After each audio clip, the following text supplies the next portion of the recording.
What's going on, everybody? Welcome back to the vlog, episode number 24. It's a Wednesday afternoon, about 3:45. I'm gonna get in there and play some cards. You may notice I have a collar on my shirt and some buttons as well.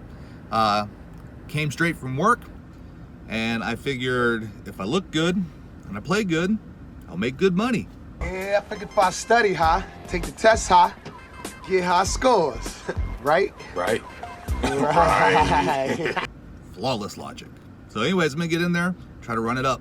Also, if you have questions for me about my poker life, about my channel, about my personal life, drop those in the comment. I think I'm gonna do a little Q&A during episode 25. So make sure you submit your comments here, or you can find me on Instagram at 7cardflushpoker. If you enjoy, like and subscribe. Let's get to it. As I took my seat at the table, I realized it was gonna be a good table, but a tough table. The table included a vlog watcher named Anthony, really nice guy, really solid player. I tend to stay out of his way. Young Matt Hardy from episode 20 is back in the 8 seat. There's a splashy player who's been in a few of my vlogs recently. I think his name is Mike. He's 2 seats to my left, and a super aggressive guy to my right with a pretty good size stack. So, should make for a pretty good session. In the first hand of the night, there's a button straddle. We're in the small blind with King 10 offsuit. I open up the action for $15. Probably should have made it 20 or 25. I get called by under the gun, +1, and the button straddler, so we're off to a flop 4 ways. The flop is 10 Jack 7 with 2 spades. I check, and the action checks all the way through, so we're off to the turn. The turn is an 8 of clubs, so it brings a second flush draw in and a 4-liner to the straight, and for some reason I decide this is a good card for me to lead on. And even better, I pick a really bad sizing, $25. I get under the gun to fold, but the other players call, we're off to the river.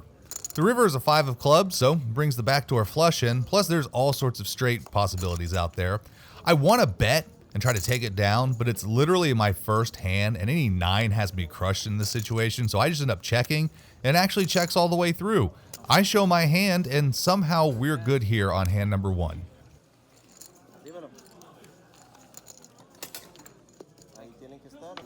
This time there's a straddle from under the gun. We're in +1, and we look down at King Jack of spades. I open the action to $17. It folds all the way around to the cutoff, who calls. Anthony, who's in the small blind, calls, and under the gun calls as well, so we're off to a flop multi-way. The flop is 4, 5, 6 with 2 diamonds. Pretty wet and connected board, just not for me. The action checks all the way around to me. With no interest yet, I decide to throw a bet of $45 out. The cutoff calls that bet, and then Anthony in the small blind check raises me to $100. Then, the under the gun player calls, and at this point I'm starting to wonder if I'm actually getting priced into this call.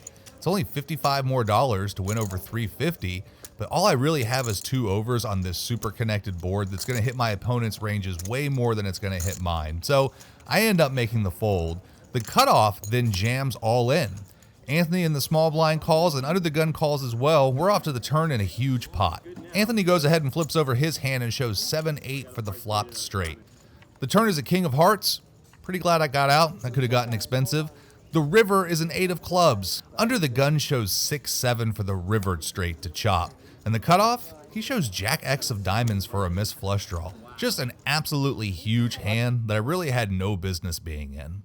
There's another button straddle. We're in the small blind with Jack 10 of diamonds.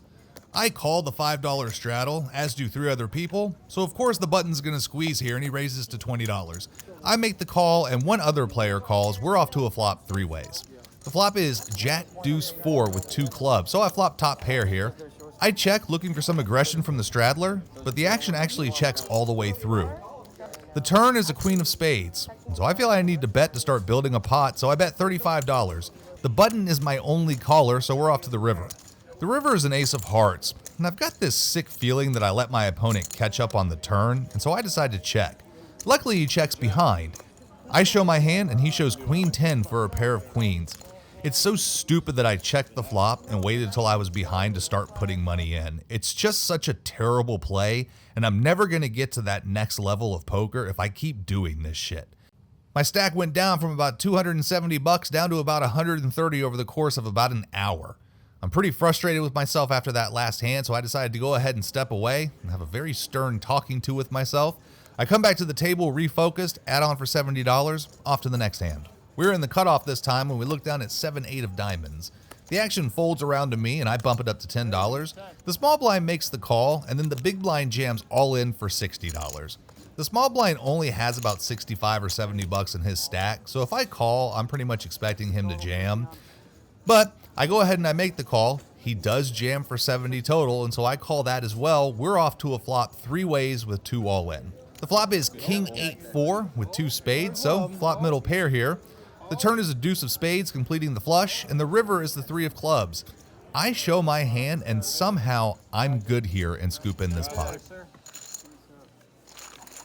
This next hand is a wild one. There's a button straddle, I'm in +1, and I look down at black aces. Young Matt Hardy in the big blind opens up for $15. I should note that even though I'm jokingly calling him young Matt Hardy, he's actually a very smart, competent player. Under the gun makes the call, and when the action gets to me, I bump it up to $75. It folds all the way around to the button who just cold calls. It's back on the big blind, and he jams his whole stack for $215 more. He's raising, guys. He is all in. That is the new bet. His stack is the bet. There's really no move to make for me except to go all in myself, so I do. I shove all in, and the button ends up calling for less, about another $139. So we're off to a flop 3 ways with 2 all in with pocket aces. The big blind asked me if I have aces, and I show him. He is not very happy about that. I asked to show, but he doesn't want to. I ask him if he has queens, and his face pretty much tells me he does.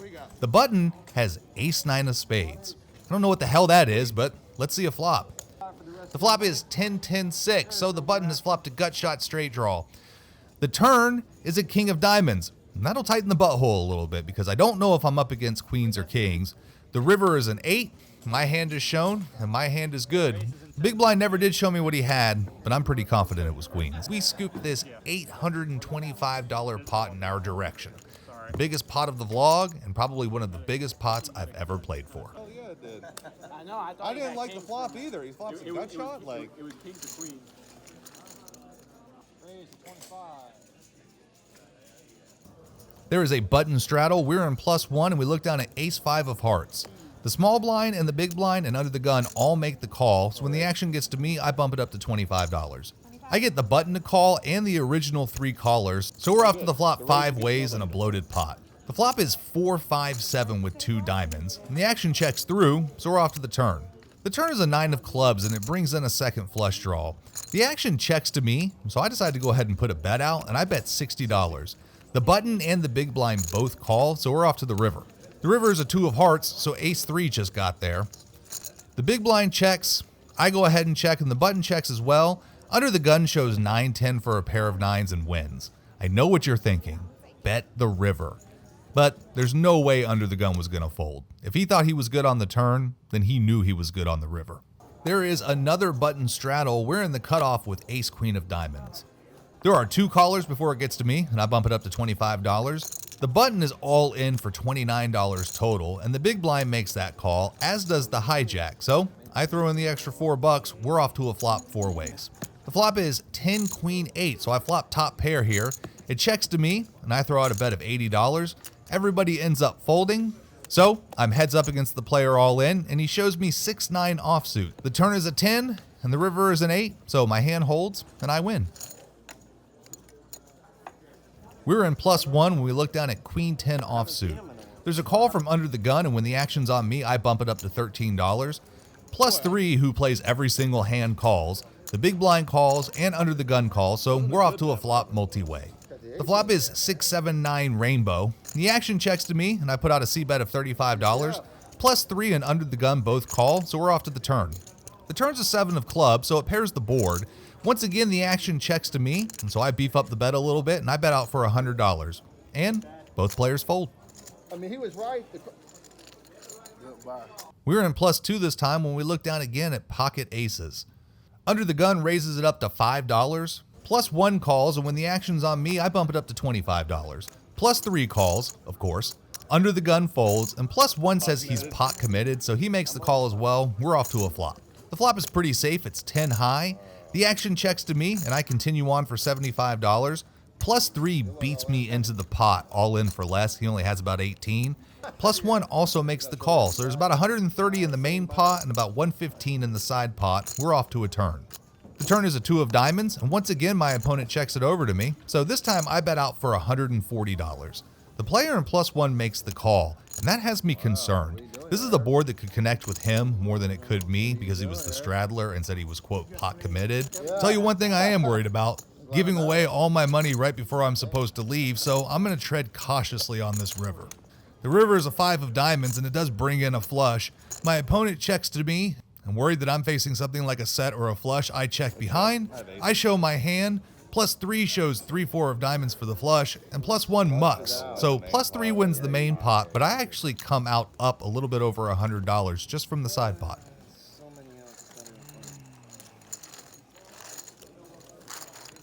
In the final hand of the night, we're in under the gun and we look down at King Queen offsuit. I open the action for $17, +3 makes the call and the big blind calls. We're off to a flop 3 ways. The flop is King Jack 7 with 2 spades, so I flop top pair and some backdoor draws here. The action checks to me, and I bet out for $40, and both my opponents fold, so I win. It's about this time that I realized I had been playing for around 3 hours, and I had told my wife I was going to leave, so it was time for me to pack up. Trust me, I didn't want to leave. The table was great. The action was great. It's really hard to remove yourself from situations like that, especially when you see the opportunity to make money, but I did say I was going to leave at 6:30, and I'm already running 15 minutes late. Man, what a ride. Pretty good night tonight, I'd say. Started off a little rough. I had the hand, I won my very first hand when I sat down. Then I made a really stupid play where I let an opponent catch up and I didn't get my money until I was behind. And I excused myself. I had a strong conversation with myself and came back in and just played what I felt like was lights out poker. It's one thing to get aces once, but to get it twice and to have both of them hold, it's gonna make for a pretty good session. So into the game for $270, out for 1,017. So a pretty big profit tonight. And we did it in a little over 3 hours. So not a bad hourly either. If you enjoy, like and subscribe. Oh, real quick, I want to say shout out to Anthony, who I played with tonight. Real good guy, vlog watcher, said he just finished watching all my videos today when I sat down. So Anthony, I hope you enjoyed this one. If you enjoyed the video, like and subscribe. We'll see you next time. If you enjoyed this video, please make sure to drop a like and subscribe to the channel for more poker content. And you can follow me on Instagram at 7cardflushpoker.